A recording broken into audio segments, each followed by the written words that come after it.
nakita ko tong post na to. Tungkol yan kay sa pagkamatay ni Mima Alicia. Isa po siyang vlogger, nagko-comment po siya sa mga bagay-bagay, yun po yung content po niya. Pero na-curious lang ako, instead po na mag-comment ako dun sa comment section ng nag-post niyan, mas magandang gawan ko na lang po ng video. Ito na kasi sa tingin ko yung perfect time para mas maipaliwanag ano ba talaga yung kalagayan ng mga patay. Kasi nang namatay. Kasi nga po, base nga dyan sa post na yan is tinatanong or inaalam kung nasaan si Mima Alicia ngayong namatay na siya. Nasa langit ba siya? Nasa impyerno? Sa comment section may makikita ka pa nga na nasa purgatorio daw dyan sa post na yan. So, mas maganda is mas maganda talaga is alamin natin kung ano ba talaga ang kalagayan ng mga patay base sa sinasabi ng Diyos na nakaulat naman mismo sa Biblia. Kung maaalala nyo po ang Panginoong Hesus nang namatay, yung kaibigan niyang si Lazaro, ang sabi niya po dyan is natutulog lang. So, ibig sabihin, yung kalagayan ni Lazaro natutulog. Pag natutulog po kasi is pwedeng gisingin. Ayun. Kaya po, kahit 4 na araw ng patay, makikita natin, talagang binuhay ng Panginoong Hesus itong si Lazaro. At alam po natin sa ulat ng Biblia is binuhay niya si Lazaro. Opo, at ang kalagayan po ng isang patay, marami kasi natatakot na dadalawin sila, na baka magpapakita sa kanila. Opo, base naman po dyan sa Ecclesiastes 9:5, kung mababasa po natin yan, ang sinasabi po sa atin dyan, yung mga patay is wala na po silang alam. Opo, so ibig sabihin, kung wala na silang alam, hindi na nila gagawin yung mga bagay na ganun kasi wala na nga. Natutulog sila. Di ba katulad na natutulog? Ikaw kung natutulog ka, may alam ka ba kung ano nangyayari? Di ba wala kang kaalam-alam? So, ang namatay, ganun din, tulog, at walang kaalam-alam, wala na silang alam. Ayun.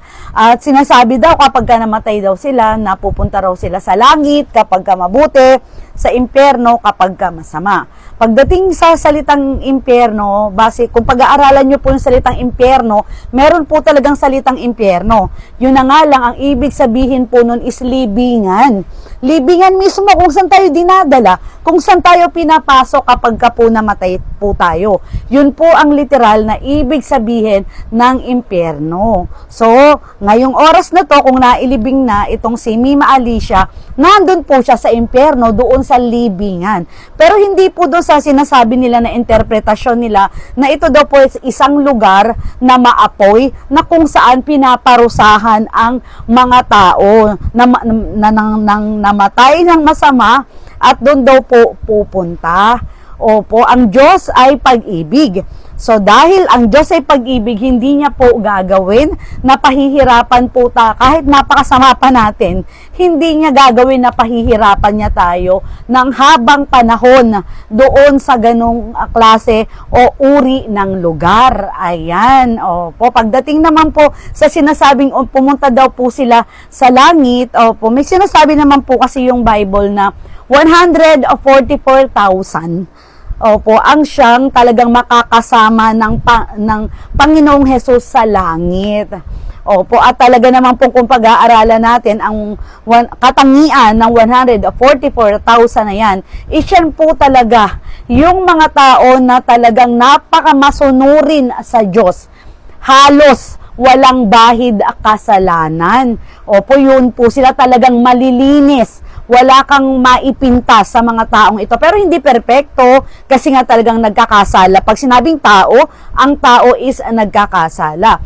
Pero yun po is 144,000 lang po yan na sinasabi ng Biblia na makakasama ng Panginoong Hesus sa langit or aakyat mismo sa langit. Billion po ang tao.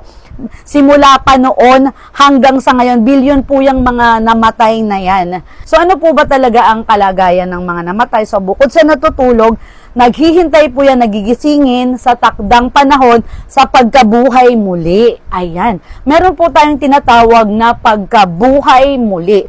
Yan po talaga isa panahon na kung saan gigisingin at tatawagin ng Diyos ang mga namatay. Sabi nga po dyan sa teksto, para bigyan ng buhay at yung iba naman po is para sa paghatol. So, ibig sabihin, time will come, bubuhayin ang lahat ng mga namatay at ito is bibigyan ng pagkakataon na mapatunayan ang sarili nila na mahal nila ang Diyos at gagawin talaga nila ang tama at mabubuhay. Pero yung talagang hindi susunod is talaga naman po sa tuluyang pagkapuksa at tuluyang kamatayan.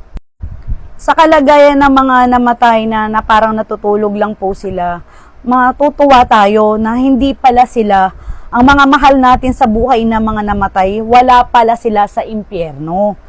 Kasi po, kapag ka namatay na po ang tao, sabi dyan, is napatawad na po sila, pinatawad nila na sila sa kanilang kasalanan or bayad na po sila sa kanilang kasalanan base po dyan sa teksto na yan. Kaya kung namatay ang tao at nabayaran na niya ang kanyang kasalanan dahil sa kanyang kamatayan, so wala nang parusa na dadalhin pa siya sa isang espesipikong lugar na kung saan doon po siya papahirapan. So yun po yung natutunan natin dito sa pag-uusap natin. Wala palang impyerno na kung saan doon dadalin yung mga namatay na masasama o nakagawa sila ng masama. Opo, kaya naman, kayo po ba, ano po ba talagang naiisip nyo kapag namatay ang isang tao o yung mga mahal ninyo sa buhay na namatay, sa tingin nyo, nasaan po sila?